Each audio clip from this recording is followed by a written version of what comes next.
This time, Unknown Not the Mind Probe, episode number 70. What's mind is yours.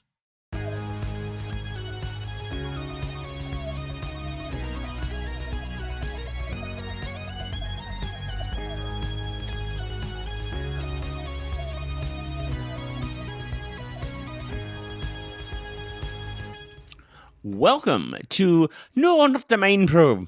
Hi. I think I was going for Welsh there because it's a mining theme. Oh. How do you do a Welsh? Ein wir. I don't know how to say actual words. I have to say add like 3 more L's and Y's to everything. He been ionized. That's my hook.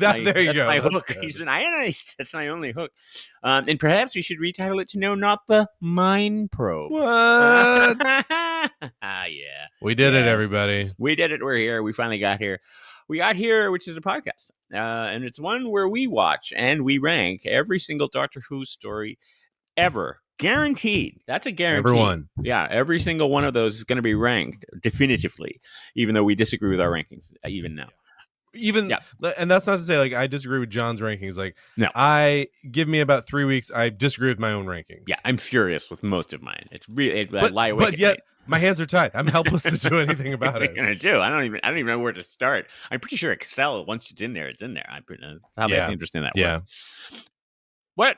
If you're in it, if you're clicked in for this, then you should know, and probably already do know. Actually, it'd be weird if you didn't know at this point who the heck we were. But my name is John Grant, and I am a lifelong Doctor Who fan. I have been watching it for 37 amazing years. And my name is Porter Mason. John's been asking me to watch Doctor Who for 25 years, and I would say about 2 years ago at this point. So I should update this. I finally said yes. Each episode of this podcast, we look at 2 Doctor Who stories. We go through the 21st century Doctor Who series in order, and we're up to we're headed on the downslope of the Matt Smith era, and then so we watch one of those episodes. Okay, get that so far. Stick that in your craw and smoke it. And then John here pairs that episode with a classic story together. And John, what do we have in store for this episode? All right. Well, first of all, just to get people to know where my mind space is at this point, we're coming off of the most recent Doctor Who. There's been a NuWho broadcast to the universe. The Power of the Doctor. It's quite something. And since it's going to be 2 years before you see it, at least. And you may have already seen the news at the end of it, the massive shock. That Jodie Whittaker regenerates into David Tennant. Right. And then they announced that David Tennant is the 14th Doctor. I mean, what are we? We're going backwards. He's back. I'm sure Rose immediately just jumped out of a cupboard. Rose Tyler's like, "What? I got the Rose signal." Swung in on a vine. And then Russell Davies just came on the screen and was like, huh? Is this what you all wanted? Huh? I think by the way, I'm interested to know a little bit about what you think about this move. Obviously we'll talk about it in 17 years when we finally watch these episodes, but my opinion was that just knowing the trappings of this move, it's like, oh, okay, really? Can't we just get to the new guy? I want to see the new guy.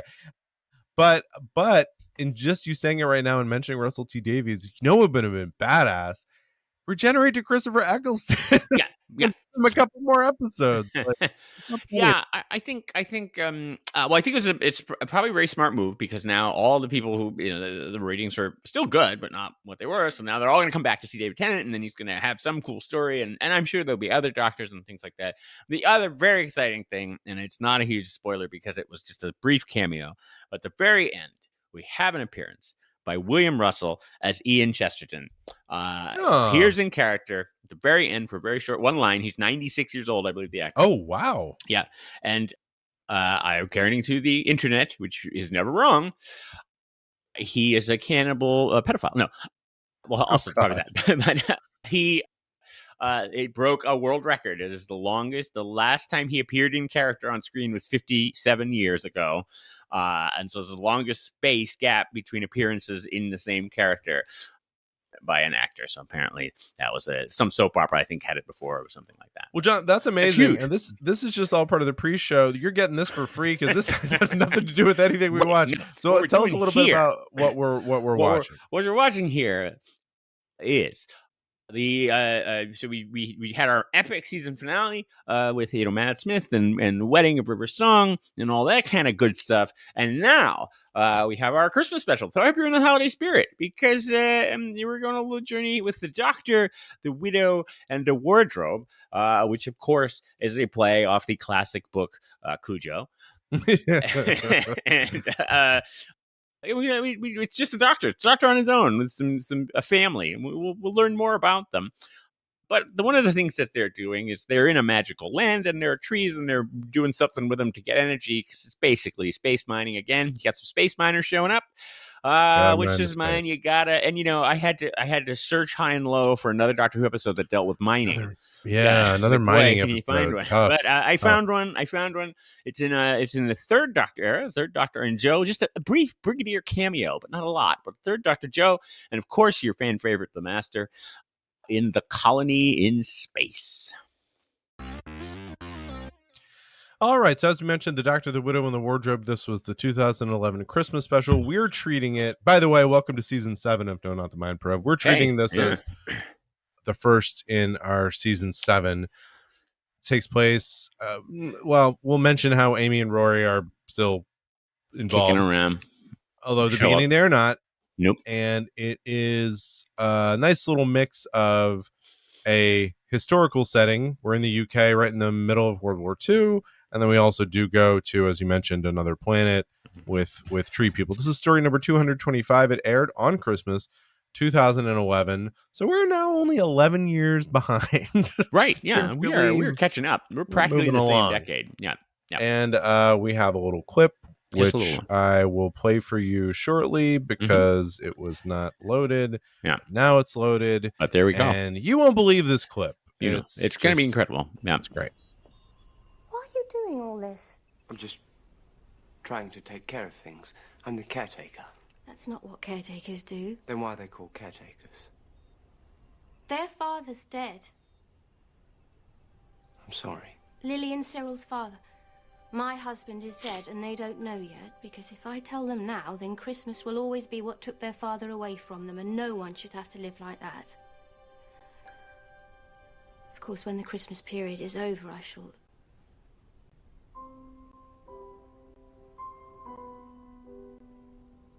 I don't know why I keep shouting at them. Because every time you see them happy, you remember how sad they're going to be. And it breaks your heart. Mama, can I see? Mama, Doctor, see this! Because what's the point in them being happy now if they're going to be sad later? The answer is, of course, because they are going to be sad later.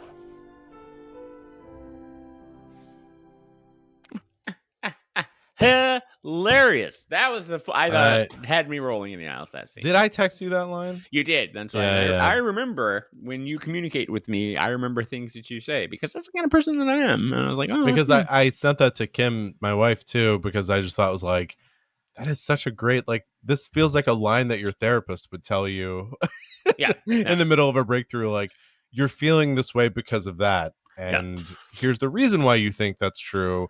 But the real reason is actually the opposite. So maybe do that. And you're like, so I should hide my spouse's death from my children then for another 6 months? Yeah. Okay, so that was Madge. Mm-hmm. Doctor was talking to Madge, and we meet Madge we're in England. It's 1941. So at this point, importantly, it's Christmas 1941. What does this mean? This means I care about this story because America's in the war now. Okay. Yeah. America's in the war. Yep. If this is Christmas 1940, I'm like, hey, best of luck with all that. Good tidings and everything. Right. But, I remember in college, you were vehemently anti-Lend-Lease Act. And we were like, Porter, it's been 60 years. And you're like, no, I am not in this. America first. Right. And That's right. That's right. So we meet them. We meet we do meet the dad. And then we pretty quickly through almost like a montage, almost like Up. We very quickly see how the war happens. They're drawn, because we actually do see them before 1941. We see them like they're happy like before. They're drawn into the war. The husband is off as a pilot. We see him, I think, on Christmas Eve. They show him same time flying. He's about to crash.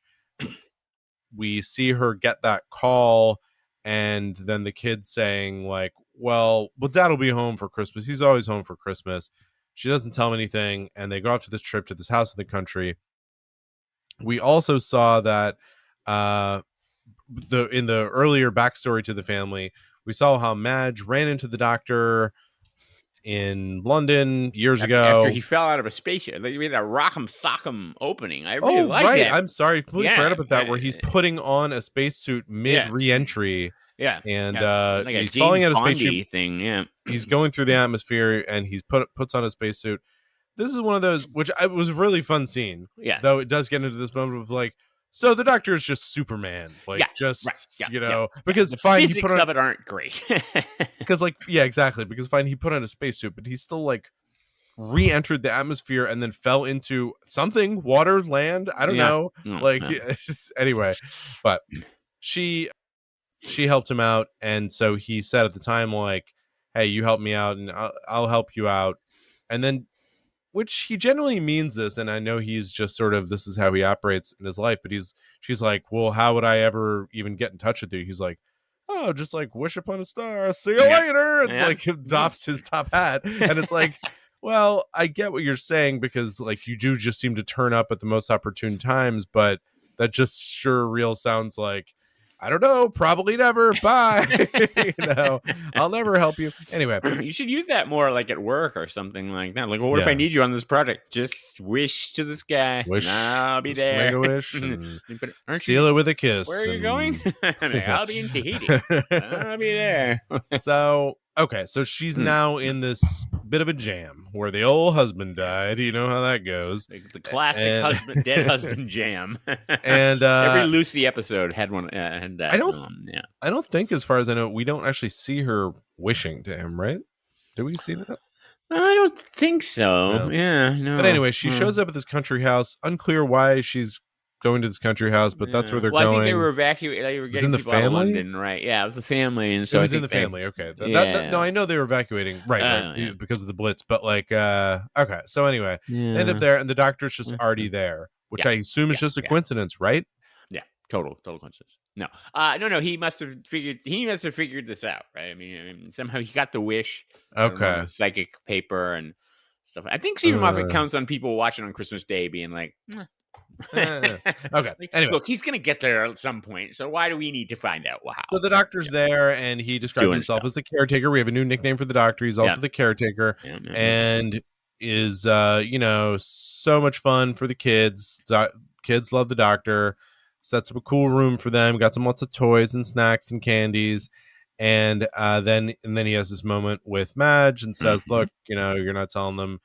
I mean, I think he is saying you gotta tell them, but. At any rate, so then we enter into basically the line "Witch in the Wardrobe," which is this episode is named after, where young Cyril, who you mentioned in the pre-show, looks identical to the kid from the Christmas story. Peter Billingsley. Ralphie. Peter. They are making a new Christmas story, by the way. Have you seen this? I think Netflix has like a Christmas story. Or good. We definitely need it. Or a Christmas story Christmas. Maybe that was it. Anyway, it's a sequel. So that it's basically it is Peter Billingsley back as Ralphie. And he's got his kids, and then he's at home, and I think Julie Haggerty plays the mom. Okay. I mean, I don't know. I'm very skeptical of that, but okay. They're running. We're plumbing the depths of our childhoods at this point, and we're running out. Speaking in the mining theme, we're running out of things.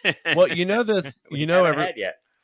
was greenlit, the conversation was had was like, look, everyone will watch this once, and it's like it is true. Everyone will watch it, and then be like, okay. So but they don't do that in this movie or show because it was before movies or before TV shows. On Doctor Who. That's true. Yeah, and this one. Yeah. So, Cyril goes into the wardrobe. He's drawn in. It's a box. I thought he does go into a wardrobe. Goes into a box? The Christmas package. Remember, it's the Christmas package under the tree, and he opens it, and it's glowing.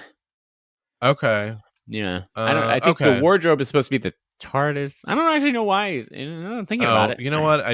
Whatever. Okay, sorry about that. Yeah. For some reason, I like misremembered that part. I was like, hey, he goes through the wardrobe. They were just trying to follow that, right? Anyway, okay. He goes through a portal. He ends up, I guess what I'm remembering is when he ends up in the snowy land, it looks so much like, or feels so much like that moment where they go through the wardrobe. They're in kind of this land that seems like a never-ending Christmas. Mm-hmm. Later, when the doctor follows him with his sister, they find that like when you touch the trees, ornaments almost seem to be there. It all feels very magical. Yeah. At any rate, it all feels very magical.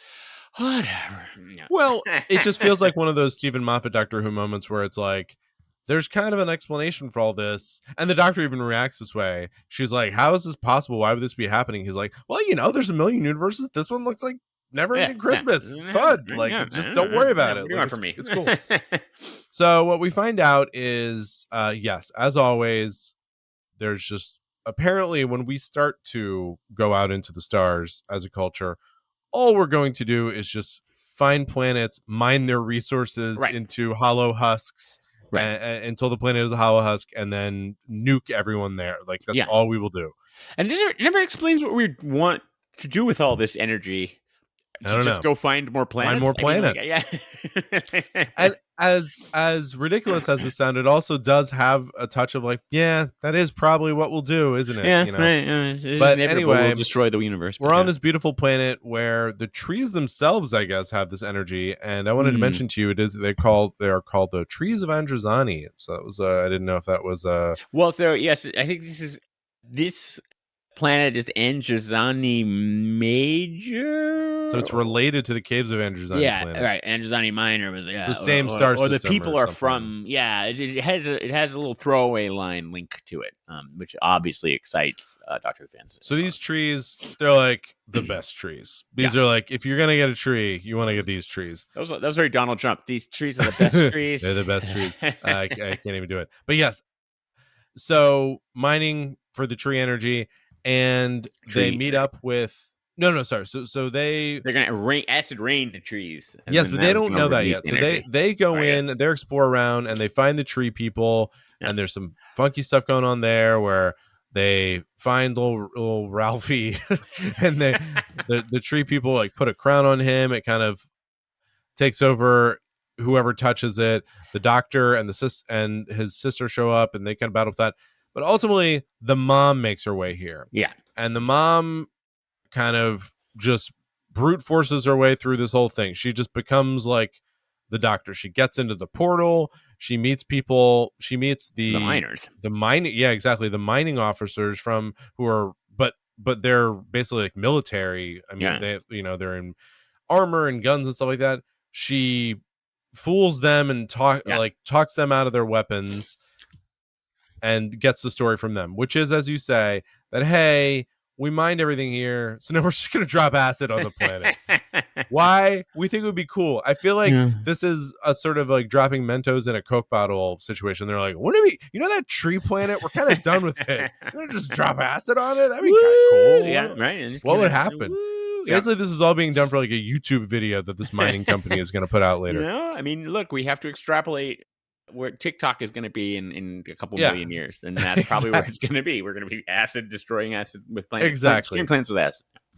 So the wood people, and these are literally people who appear carved out of wood. They don't say much, but they talk through when Cyril is holding the crown or touching the crown. They talk through the people holding the crown. They apparently are these trees. They are the life forces that live within them. And basically what we find out is that and they can't talk through the doctor because he's weak. The kids and the mom are strong. I don't know. Or maybe just humans. I don't know. The girl is, the women are strong because the women. Oh, I thought the boy was too, no? I can't remember. I think they pretty much ditch him quickly. I think women were meant to be strong because women can pass things through their uterus. Sure. I mean, I can't do that. No.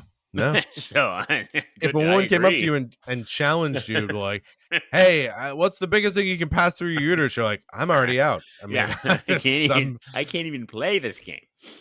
So Madge finds out from the officers that this acid rain is about to start and basically kill her family, because the officers are like, well, do what you want, we're gonna get zapped out of here in a second. And this acid rains. So she gets into the ship, which is basically like a big mech robot. It's kind of fun for Doctor Who, a little bit of a Ripley stuff, or whatever it is in the not Ripley, that movie with Charlie from Always Sunny. It does look like that. I was actually thinking of more the huge mecha suits that they wear when they're fighting like Godzilla and monsters like that. That's the true. Mechs from Japanese. The guy from Charlie Day was in that movie where where he fights Pacific Rim. Yeah, there we go. That is yes, that's the American one. There's a proud tradition of mechs. Lots of Japanese movies. Anyway, she figures out how to drive this robot, heads over there, figures out how to get in there with him, and then the Doctor does some funky business to get them onto the TARDIS.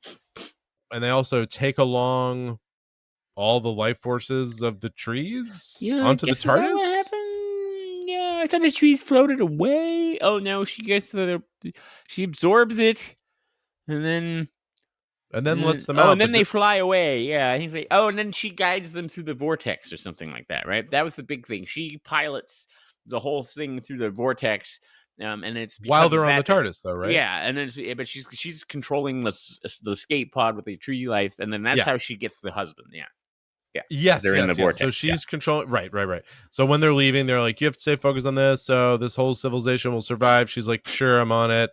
And then and he's telling her to think back to your life, stay focused on that. Yeah. And then she's thinking of the moment of that's happening, and in doing so, she creates this time vortex, or helps create this, keeps the time vortex open such that her husband's plane actually flies through. Yeah, and lands in their place on Christmas Day. Lands there, and then he's home for Christmas. All through the power of a mother's love, and I'm sure everybody's good. You could hear me rolling my eyes even. Yes. I'll let you talk about that in a second, but I'll just mention the little capper on the end is what annoyed me. This guy is that we have all that. You might have noticed that we mentioned no companions. Amy or Rory are not here because at the end of the last episode, the Doctor left. Now they thought he was Wikipedia. Dead. I'm told there's some little mini-sode or something to explain some stuff about how he got back here. But setting that aside, he left. He said, I'm done with Amy and Rory. That's done. And then at the end, he just kind of shows up, and they're like, it's been 2 years. Shows up at Amy and Rory's, and they're like, hey, yeah, we've been waiting for you. And my thing with this is that, like, excuse me, they just, it's too many times. It's getting to be like Rose. It's like, just end this or not. Like, it's just so back and forth. And then I'm just tired of the idea of like, I don't know, I think that's really it. We're just like, can we just do it? Like, what are we doing? And I know it's going to come soon, but like, I feel like there's been 3 or 4 or 5 different times where that's it. Amy and Rory are certain, and I'm not even counting all the times they've died, because whatever, that's just the plot armor of the main characters. But it's more of like this energy of, hey, he's moving on from Amy and Rory. Amy and Rory are moving on from the Doctor. There's no gas left in that tank. I'm just like, okay, I don't know. Then they should. We're done with this. Like, well, at least they finally settled. Are they truly in love with each other or not? Until we get to the next episode. But yes, I have seen the next episode in preparation for the podcast, and I mean, yeah, exactly. And it's too bad that they've now taken. It doesn't annoy me as much as where they got with coming back to Rose, but it's like.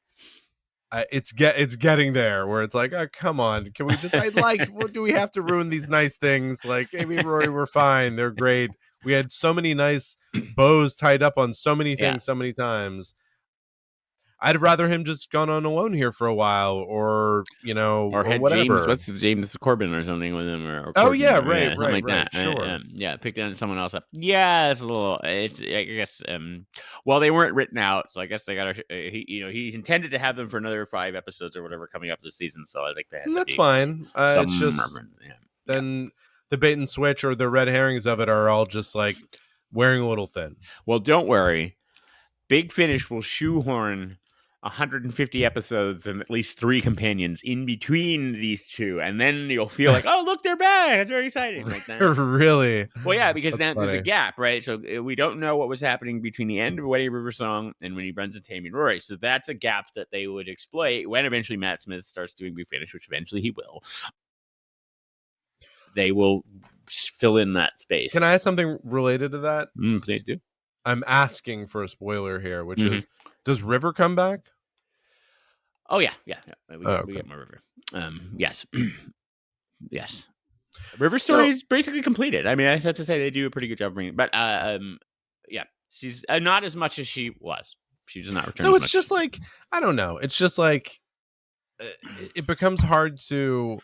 Maybe what it is that then these moments just have no stakes. You mentioned in the next episode, which we'll talk about in a future episode, but in the next subsequent episode of this of New Doctor Who, they're like, oh, Amy and Rory aren't in love anymore, and I'm like, yeah, but they are. So let's go. Like, let's move along. Anyway, I know that was just at the very end, but when it happened, I was just like, I don't want it. I don't. But I know it's also a Christmas episode, and so they want like little family, some fan service. But you know, you can also plan for that, and I don't know. It seems. I mean, part of it could be I think the actors all love each other, and then Moffat loves the actors, and they all want to do stuff together. And I think there is it is interesting, Moffat, because the last one we had was the Christmas Carol one, and they were pretty much written out of that one as well, right? That was the one where they're on their honeymoon on the spaceship, and he saves the spaceship and by going back in time with it. And they had a smaller role, but they were still there. But so Moffat kind of writes them out of the holiday specials for whatever reason. I'm trying to think of what the next one. Oh, well, the next one isn't going to have them in it, so they do not come back for the next one at least. But you got a ways to go to get to that. Actually, not that far. Anyway. Yeah, this is. I don't care for this one, to be perfectly blunt. This is a weirdly disappointing one. And you mentioned the mom thing, and so you'll talk about that. But what was the other episode that had almost this very similar plot point that you didn't like? There was another episode with the mother. Well, I don't like. No, it's very different. The one I hated with the mom was the Silurian one, where the mom kills the mom slaughters everyone, and they're like, oh, but she was upset because of her children. I just meant it was the same point of like mother's love. They can do anything for they can overcome anything with the mother's love. All right, fine. I did like Matt Smith being in this. I thought it had been a while since we'd had a really good focus on Matt Smith. I mean, and I liked, I thought he was good. He's sort of whimsical and high energy. And I actually thought it was nice. Yeah. At the very beginning, when she was when we just met her, and she's like, she kind of goes out and finds this raggedy doctor and like gets him back. I was like, dude, good companion. Like she could be an interesting companion. Yeah, because she's kind of quirky and she's kind of like, I think, doesn't she kind of take his alienness as at face value or something? Like she basically is very like, oh, okay, you must be from outer space. And I'm like, okay. And I think it would be interesting to have they had anyone who like Jamie is like a human from Earth, but from not from a modern time period in a while? Because I was like, that was fun. I like that. Yeah. It'd be nice to have someone a little bit. They do have a Big Finish, of course, has a really cool a woman from the 40s who goes with the Sixth Doctor for a while. She's a code breaker at Bletchley, and she's great, Mrs. Clark. Oh, that's cool. And that's kind of cool. I thought so Bill Bailey is one of the and I thought it was a bit of a waste of him and Arabella Weir. He's from Black Books, right? Black Books, and he's a big stand-up, and he's on QI and all these other shows a lot, and he's very, very funny. And they had a couple funny moments, right? I mean, she basically talks them out of keeping her prisoner, and there are a couple little quirky scenes. I was like, oh, but he's very funny, and they kind of wasted it. I was like, oh, I would have loved to have seen more of Bill Bailey. And Arabella Weir is apparently another comedian. I have not seen her in as much stuff, although she famously, I think I've talked about, Big Finish does these Unbound stories where they're kind of like, well, let's do what ifs. Like, what if the Doctor, this happens, and they recast the Doctor. And so she was actually cast as a Doctor. And so that's really the first woman Doctor. But it was it's not a great story, but it's kind of a weird comedy. But she's pretty good in it.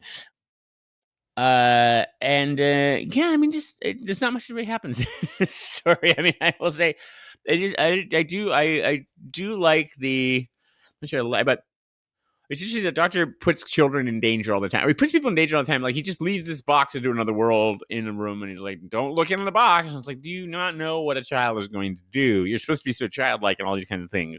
Of course you're going to look in the box, and you lift it. But it seems like there are, when you're with him, you are put into danger, and he's doing it sort of deliberately, which I thought was sort of an interesting thing. But yeah. I mean, nothing really happens. I mean, which I guess is what you're supposed to do in a Christmas episode, right? I mean, people are self-contained.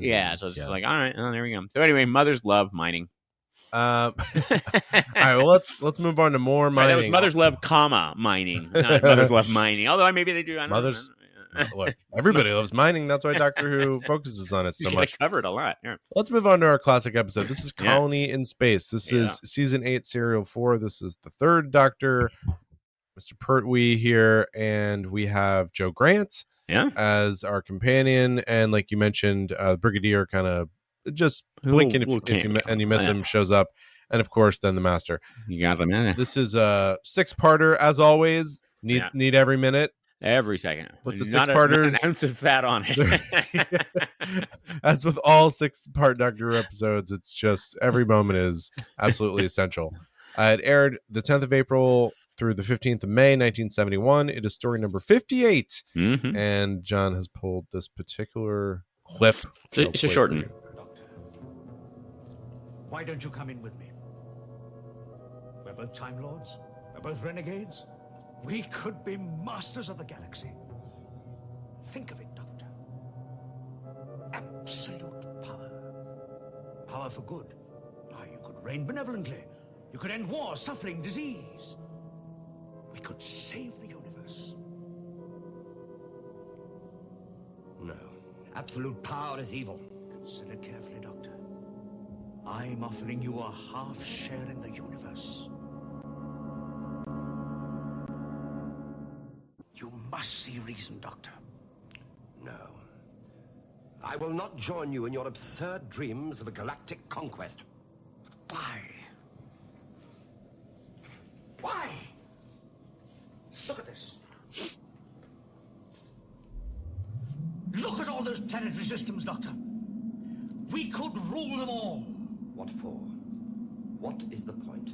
The point is that one must rule or serve. That's a basic law of life. Mm-hmm. Why do you hesitate, Doctor? Surely it's not loyalty to the Time Lords who exiled you on one insignificant planet? You'll never understand, will you? I want to see the universe, not rule it. That's sort of Doctor's sort of mission statement. I want to see the universe, not rule it. I still love that the Master's like, I want to rule half the universe with me, and the Doctor's like, ugh, what are you even talking about? This is really funny. No, like, come on, dude. Come on, totally dude. Not gonna do it. All right, I want you to explain more about this when I'm done. But these Time Lords at the beginning are talking about, hey, there's a big weapon that's lost, or the plans for it are lost. Like the Death Star plans have been lost. Yeah, and only the third Doctor, can help them. Only person available. Yeah. So they send him to this planet, and we find some humans here. First time he's been off Earth. This is so. I know we're watching these out of order, but this is the first time the third Doctor has not been on Earth. Yeah. So I'm going to come back to that part of the beginning and just understand more about that part. But anyway, then he is off Earth. There's a planet here with some colonists. They're farming, and he meets the governor. And then played by John Ringham, who the most famous, I think it's John Ringham, was Tlatoxel from the Aztecs. Oh, remember the sacrifice guy? And like, he's more benevolent and farms things now, which I think. He's moving on up. He's the governor. Okay, some lizards attack some people and kill them. The Doctor looks at that, and what he finds, looks into that. He's on the case there. He pulls off his sunglasses like David Caruso and says, like, this murder was cold blooded. But then we see that this is being done by. I'm just picturing Joe Grant now on one of those big fan boats going across. Well, the Who plays in the Who. Oh my God, it works on so many levels. Okay, so we find out that there's this big mining corporation that's basically trying to get IMC. the colonists like to scoot off there. Hey, scoot! Hey, you colonists, just scoot! Get off of there! Yeah. Because they want to. Why else would the planet exist other than to mine it for rare minerals? Yeah. So Earth is like, what is going on over there? I'm sending someone over to talk to you guys. The Adjudicator. Yeah, and a good this fall on the WB, the Adjudicator with Queen Latifah. Queen Latifah, definitely Newark's own Queen Latifah. She'd be a good adjudicator. So she's. I'm sorry. The Adjudicator is sent to deal with them. Queen Latifah. And yeah. Now I'm like imagining. Yeah, the master, Queen Latifah as the master. Yes. Yeah, I can do that. Because yes, we find out the Adjudicator arrives and it's the master, or he's in disguise, but we soon in 2 or 3 episodes we find out that it's the master, and he's basically saying like, I think this mining corporation really knows their stuff. I think they're really on top of it, the way they're killing people and whatnot. So they take over and they're like, hey, get out of here, you colonist. Now there's also natives there who they just call very nicely the primitives. Right. Yeah. I think Primitivo, like the wine. I think that they were. That's right. Yeah, they're Primitivo. Now they similar to another civilization that I'm remembering. Maybe it was one with Adric, where they said it's this primitive civilization that previously was very advanced and built a super You're thinking of the Exilons from that was the Third Doctor Sarah one with the city, the magic city that Daleks are in. Yes. Okay. Yes. That's the Daleks. Yep. So they built the super weapon. It's never used. And the master wants it. That's why he's here. And that's where he's like, come on, Doctor. Come on, we can get this big gun. We can point it at stuff. Like, again, we can like drop some Mentos in a Coke bottle. We can film some videos. Cool. The master is just in it for the content. He just wants to create some TikToks again. You got to be an influencer. So the doctor's like, no way, Jose. And then one of the primitives shows the doctor how he can just make the self-destruct button happen. And he does that, and the city starts to fall down. The colonists are like, hey, now's our time. They show up, they kill the miners, and unfortunately, John, I regret to inform you that during all this confusion, that master slipped right out of our hands. He's a cunning little devil. Anyway, and then now that that's all done with, the doctor's like, oh, by the way, the reason the crops are so tough, you got all this radiation around here. Yeah. That's all sorted out now because we exploded the entire weapon. So I'm sure the radiation is good now. Yeah. So I'm out of here. I'm not going to stick around to see what happens. I'm sure you'll be fine. And there's a real adjudicator on the way. Now, why is the real adjudicator coming? Because are we saying that the mining company might still have a shot here? That they might have a claim? I guess.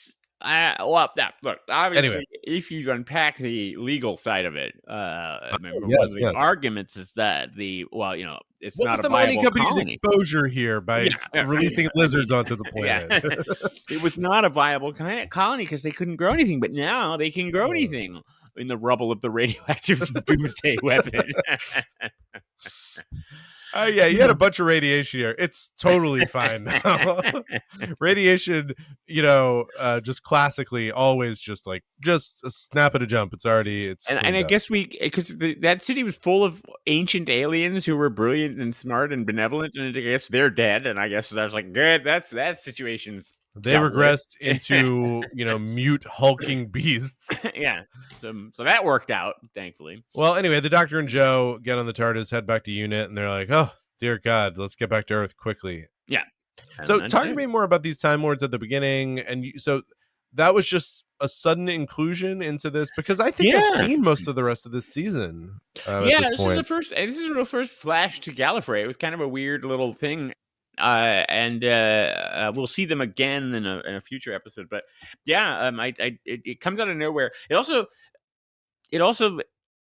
throws away the entire twist if you think the Master showing up is a twist. In that the very first line of the episode is like, the Master has stolen the plans to the Doomsday weapon, and you're like, oh all right.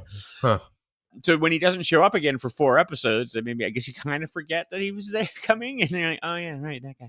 By the way, I'm correct. I've seen everything except the story immediately preceding this, The Claws of Axos, but I've seen everything else in season 8. Yeah, Master also on that one.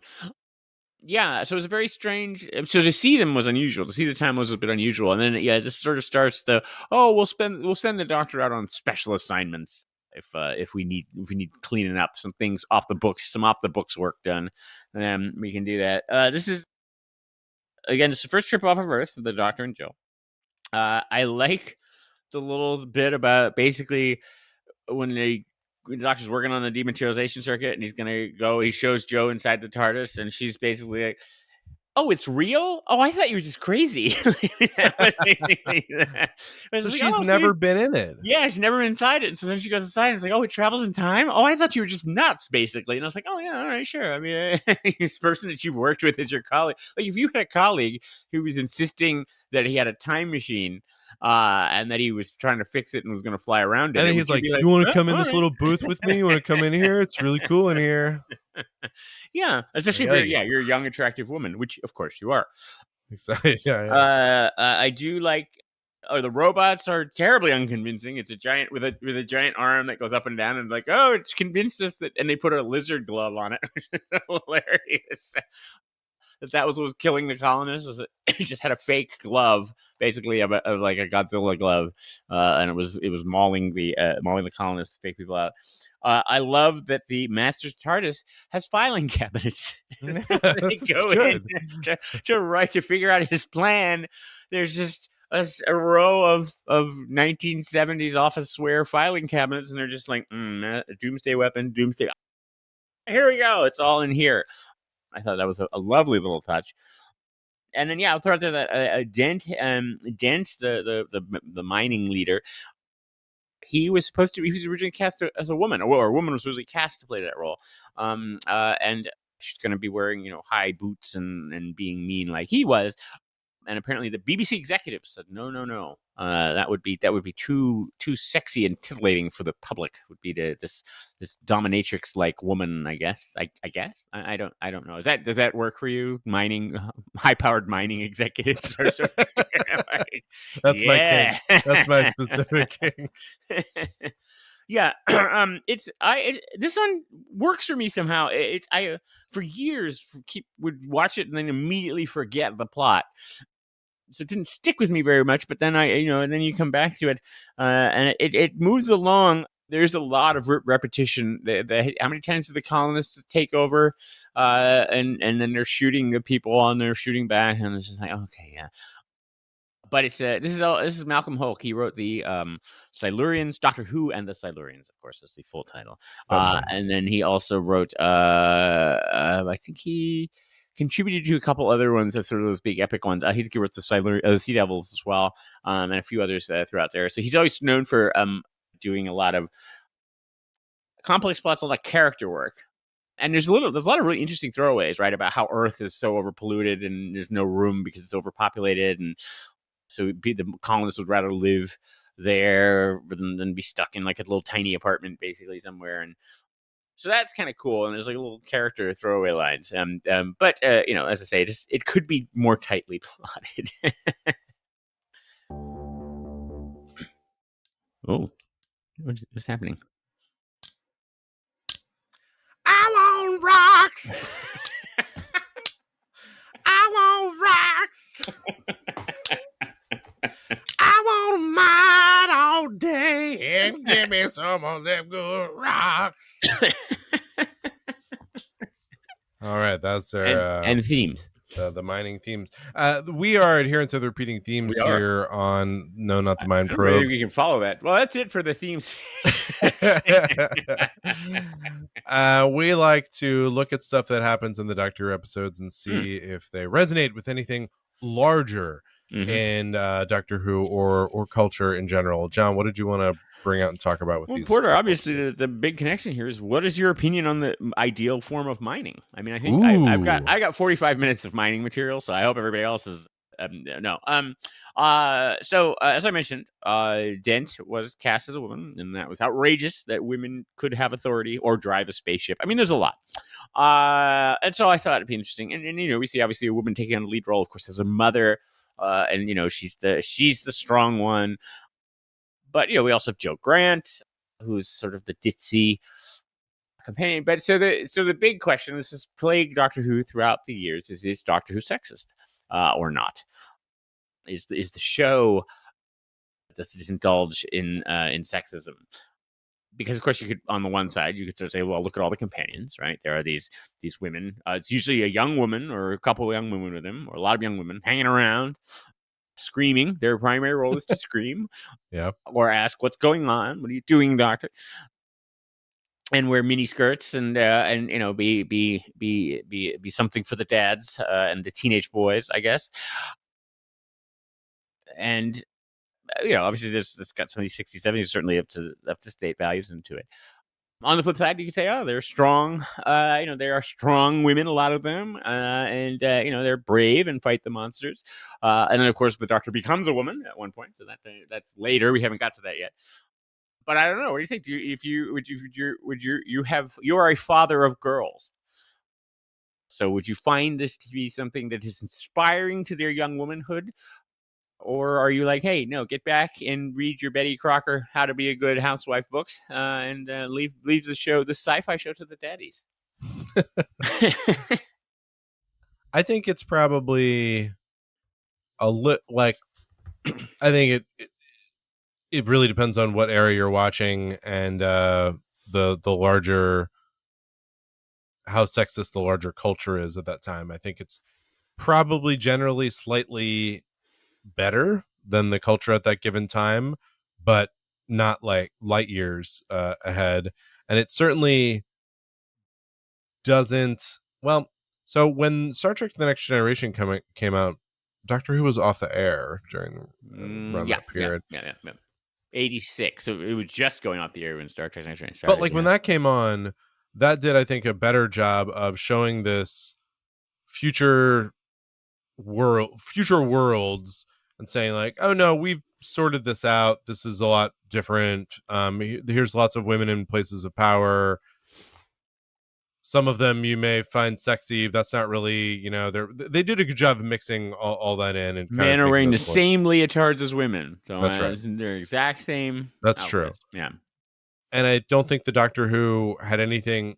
I don't think the Doctor Who stories that we've seen had anything that was similarly like that sort of anti-sexist, but just kind of in the background. Like, I'm sure there were very direct also Next Generation stories that dealt with that. But yeah, I thought that to me was always a very powerful thing in that show. That was like, yeah, this is just happening. Now, Doctor Who, I think, explores this stuff, and there are moments where it has stuff more or less sexist, but it's like, yeah, some of the stuff, Joe, there was another companion that they talked to so dismissively.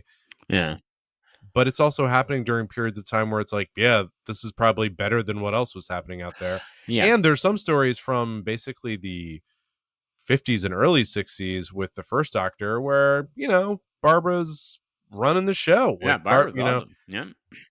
There are also moments in there where he's very dismissive of Barbara, but she's a strong person. I don't know. So I think it had moments in there, but I don't think it certainly doesn't have anti-sexism as some kind of like guiding light. I think it does okay. And so it, depending on what time period it's in, it does okay. I would actually argue there might have been times in the older Doctor Who where it was doing better relative to the curve than it does in some of the newer ones.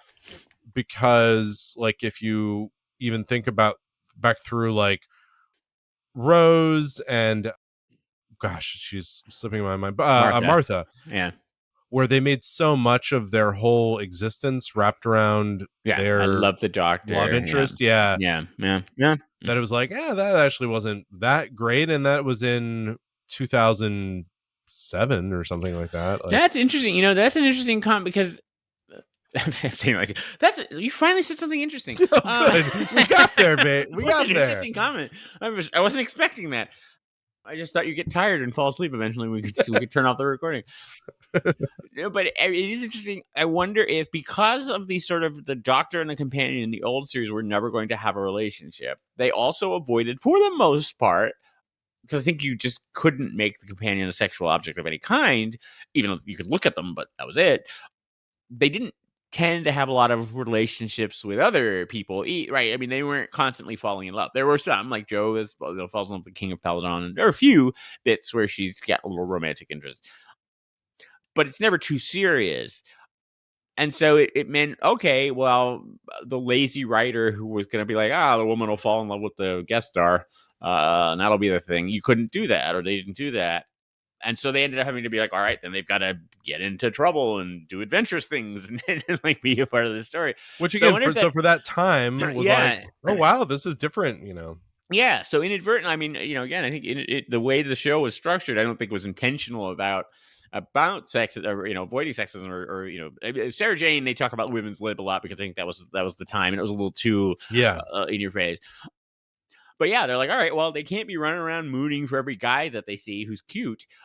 So I guess they'll investigate and they'll get into, they'll try to rescue the Doctor and they'll do all these things. So it actually ended up working out really well. And then, you get the newer shows where now they can be more romantic. And so, as you say, you get these things where they're like, oh, okay, that's going to be their focus. Or, Martha's character is that she's in love with the Doctor and Unrequited. I know. And she's like a brilliant doctor or whatever that's like hardly dealt with. I want to mention also that like you had Liz Shaw, who's like a nuclear scientist. Yeah. I know that they kind of tired of her and wrote her off like pretty quickly, but like that was pretty great. Like you had this and she certainly held her own with the Doctor. So I don't know. It's interesting. I think about that thing. This isn't the only measure of how much, how well it's treating the female gender. But if you think about the idea of like the Bechdel test of like, how often do you have two women in an extended scene not talking about a man? Yeah. And I think that's probably pretty difficult until we get to the Jodie Whittaker years because everything's centered around the Doctor one way or another. So they're probably talking about him. So like, probably happens pretty rarely. Yeah. And there are definitely stories like there are just no women in the story at all. And you're just kind of like, oh yeah, I think we have like one in there. Or the companion is the only one. And by the way, obviously it goes without saying that's like, and these are all great stories to have. And because the other thing I was going to say is like Amy's entire existence, it's wrapped up around her relationship with Rory, as is Rory's with her. But I'm just saying like, Amy, like that's really all we know about her is that as much as she's a great character, we like, so in a way it's like, or even worse, her well, does she love with the Doctor or is she in love with Rory? And it's like, oh, I don't know. Couldn't she be something else? And maybe that's why I think we talked about this last episode. It offended me slightly, and we're going to see it in the upcoming story. The implication that she leaves the Doctor and becomes a model. There was just something something about that rubbed me the wrong way, and I was just like, oh yeah, she's mooning between these two guys, and then and again, I'm sure models can be very smart, and they can build bombs or whatever smart people do. And also, like again, some of this also sometimes sounds dumb because you think like, yeah, it revolved around her relationship and finding a life partner because that's what a lot of people's lives revolve around. And it's not that she was a woman or it's like that's all true. It's just that they're also, we know almost nothing about the Brigadier's sex life. Right. We don't know a lot of who talking he fell about his in love feelings. with. Yeah, right. We meet Doris in the Seventh Doctor trip. Right. We finally meet her then. But we saw 4 seasons of him and barely knew he was married. So, that stuff's kind of interesting. But so yeah, on the whole, it's like it's okay. I don't think it's doing any great things, but yeah, maybe it did a little better back then. And then I haven't seen the Jodie Whittaker years, which would just fundamentally, like, there's no way that couldn't change the dynamic of it. Well, it's interesting. I mean, yeah. So, I mean, again, we'll talk about it as we get into the Jodie Whittaker years, but it's interesting in that they actually worked incredibly hard to be like, look, she's just like the Doctor. She's, she's an engineer and she's brilliant and smart and funny and she's adventurous. She does stunts and action stuff and stuff like that. To the extent where it almost went too far, or it almost was what you were. I was like, there might have been some interesting stories to tell here about a woman in these situations. Tricky. Like it goes back in time to the, 12th century, and it's like a woman is going to be treated differently, and what a cool way to tell stories. Well, but they really, work so hard not to. Yeah. That's why with these things, and that being a perfect example, that like to me, one of the disappointing things about the new announcement of the Doctor and the showrunner is not so much that I don't think Russell Davies is great, but it's like you also could have added in different voices into the showrunner, which is really where you start to get into more interesting stuff. Like in the Star Wars universe, they've done a good job, I think. They've done a better job, let's say, than they have before, of like where some of the new shows and stuff they're doing for Disney Plus. If you look at the crew behind the shows, you'll really start to see the writers, the directors, stuff like that.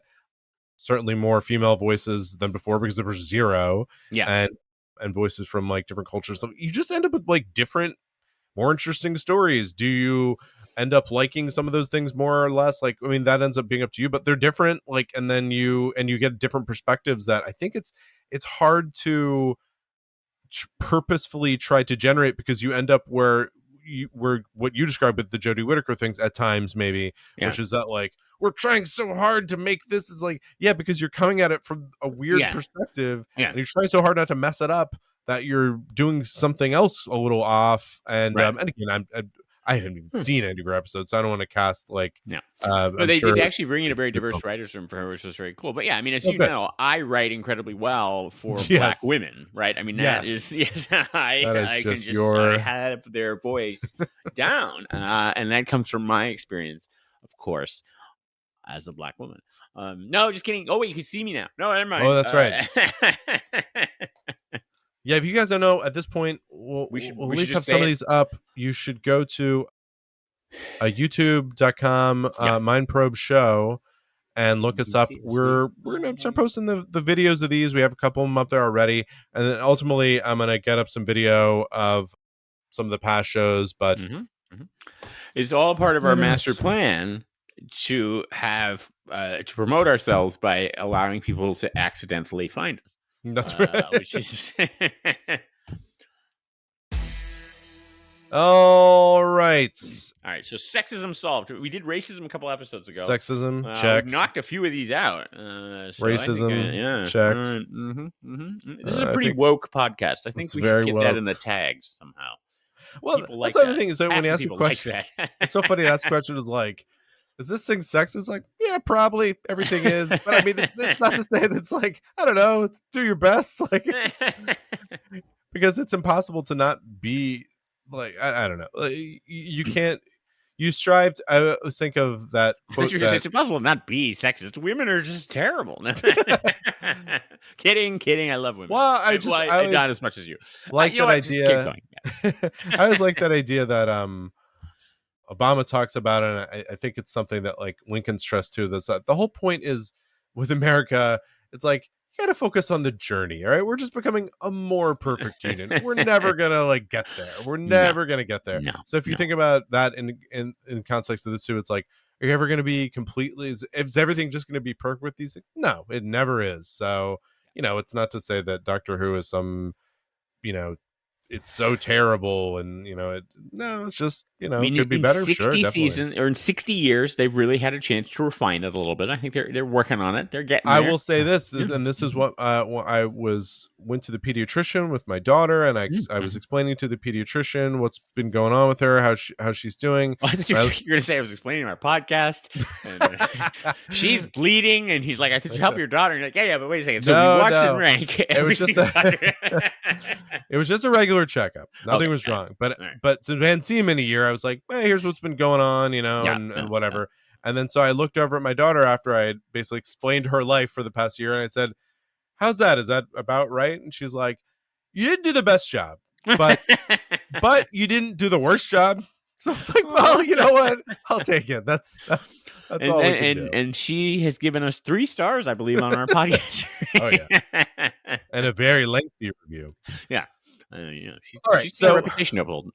Big news, John. There are now 300 official Doctor Who television stories. And there will not be another one for a year. So that's crazy. It is not going to happen. We are at this is our chance to catch up, folks. We are at 300 and holding at 300 for a while now. So, that is crazy. clear out your TiVo backlogs or whatever else you got going on because you got some time now. I mean, it's good for me because I don't have to edit this Google Doc that says there are 300 official Doctor Who television stories. And that was, you were taking forever to do that, to be honest. It was surprising how much effort that took. If you guys notice some gaps in the podcast coming out, it's mainly been me trying to just pack this editing text thing. It's just really trying. Anyway, I'm getting there. Okay, we've ranked 138 of them. We have. Now we're going to rank these. This is our 70th episode, John. So congratulations. This is going to be, we'll have ranked 140 stories. I will start. I ranked these. I don't know. I know you didn't like this one. Actually, the reason why it reminded me of the Silurians one is that, like, I didn't mind that one as much either, because I do actually care about mothers at all, you know, and then you don't, and that's fine. No, I thought this was a fine little episode, and I liked the actors, and it was kind of fun. It kind of lost me a little at the end, so I didn't put it at like the tip top or anything. But it ended up in this. Actually, there's a little bit of like a Matt Smith ghetto here, where I have right below the Next Doctor, Planet of the Dead.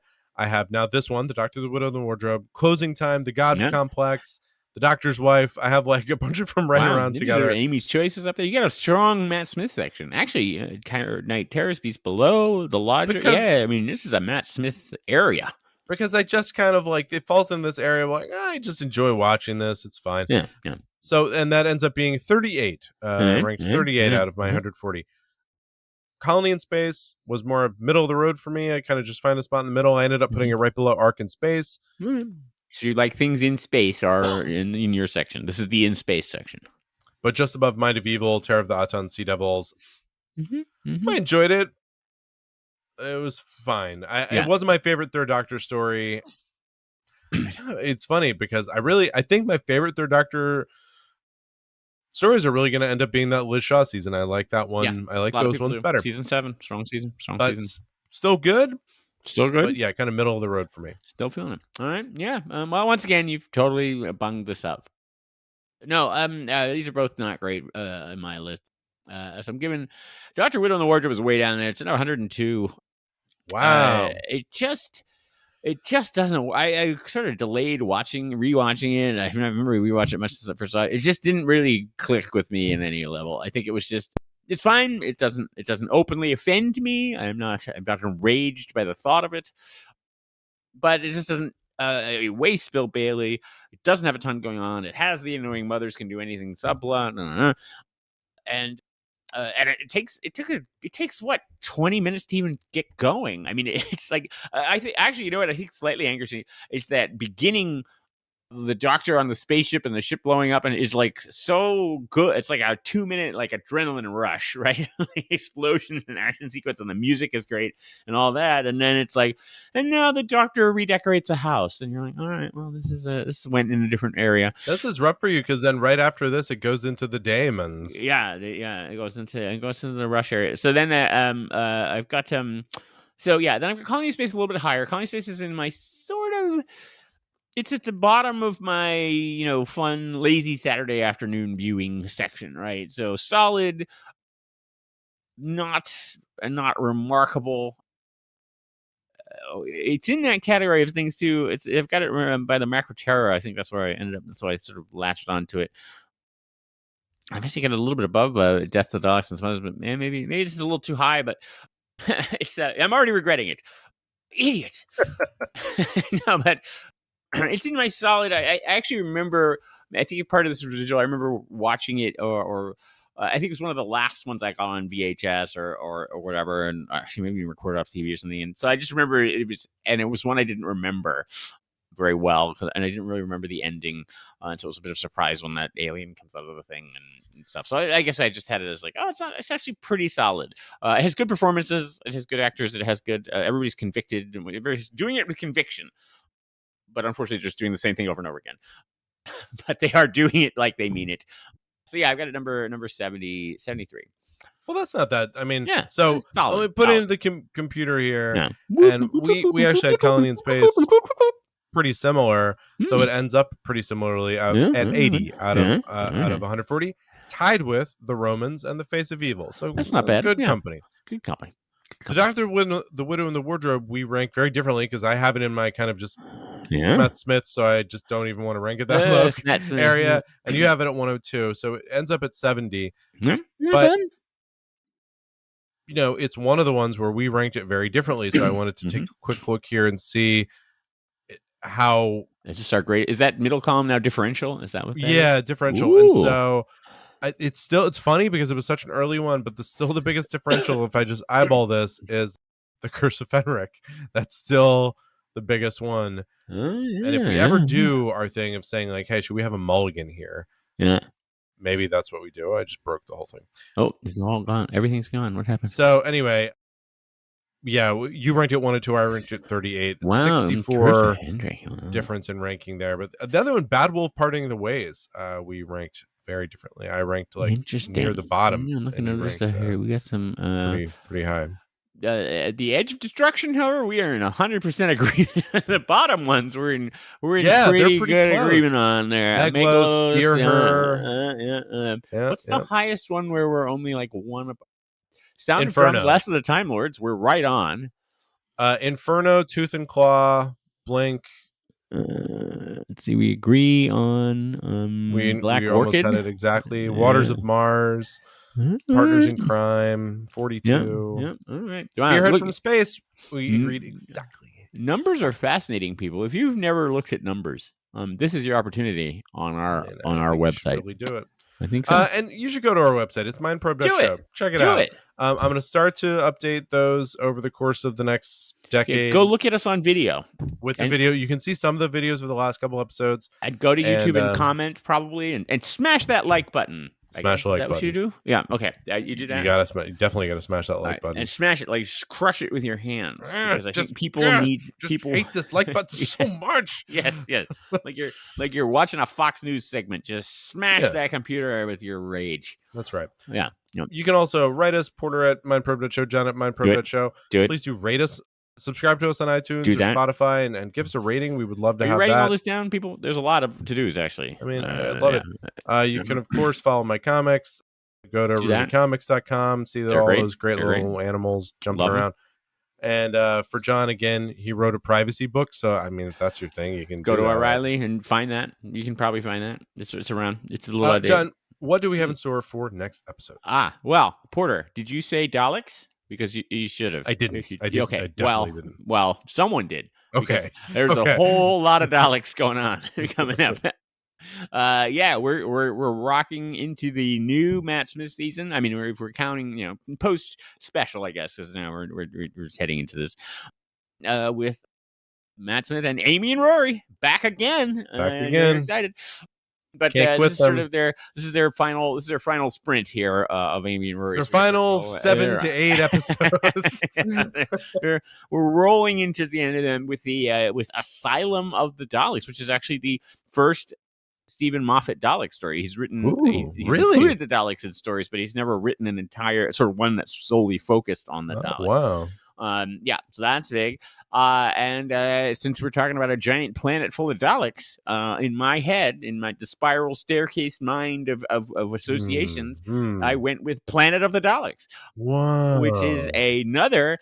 By the way, if you don't like John Pertwee's 6-parters, get out of this podcast now because we got a few more coming up in this little run here. But yes, it's another 6-parter. Just a heads up. It picks up from it actually starts on a cliffhanger from the story before that was a big 6-parter that ended on a surprise appearance of the Daleks. And so now we're picking up here. So you're going to have some, it's going to start in medias res, as they say in the old literary word. But yes, John Pertwee, Joe Grant, Planet of the Daleks. All right. Well, thanks so much for being here. Yeah, we appreciate it, folks. It's always a good time. Do you think people are going to be disappointed when they see us on video? Because I always picture people by their radio voices, and then I actually see them, and I'm like, no. I think we're about as boring as we sound. We look about as boring as we sound. We are as disappointing as people would expect us to be, I think. And that's right. I'm in hair and makeup for 2 hours. Oh, see, I got these 3D glasses. If you're watching the video, that makes you interesting. That's right. Finally. Interesting. Mindprobe.show.